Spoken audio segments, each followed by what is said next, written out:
আমাদের সেকেন্ড মাস 26 এর অষ্টম ক্লাস পরিবেশ রসায়নের স্লাইড রেডি হচ্ছে। যারা যারা ইনরোল করো নাই, ইনরোল করে নিতে পারো। তোমাদের জিএসটি প্লাস সেক দুটোই কভার দিবে হোপফুলি। দেখো আমাদের স্লাইডগুলো যারা দেখো নাই আর কি দেখতে পারো। প্রথমে আমরা কি করি, এই যে সেক বা জিএসটি যে টপিক অ্যানালাইসিস আছে, এই টপিকসে আমরা সাজাই। দেন ওই টপিকসে কোন জিনিস ইম্পর্টেন্ট সেটা আমরা উল্লেখ করি।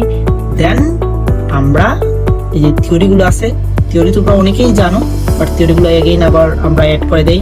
দেন এইভাবে আমরা কি করি, প্রশ্নগুলো অ্যাড করি। সেক জিএসটি ছাড়াও কিন্তু আরো যেমন important problem like that Dhaka বিশ্ববিদ্যালয়ের জাহাঙ্গীরনগর, বুয়েট এটসেট্রা যেগুলো ইম্পর্টেন্ট মনে হয় সবগুলো অ্যাড করে দিই। তো যারা যারা এখনো ইনরোল করে নাই, ইনরোল করতে পারো। এইটা হচ্ছে পরিবেশ রসায়ন অষ্টম ক্লাস, লিখে আছে। কোর্স ফি 899 টাকা, আর বিকাশের মানে 01724061824। ওকে, প্রত্যেকটা এই যে পরিবেশ রসায়ন ক্লাসটা হচ্ছে আগামীকালকে নিব আর কি। আগামীকালকে বলতে 4 তারিখ নিব, আবার 5 তারিখ এই পরিবেশ রসায়নের পর পরীক্ষা।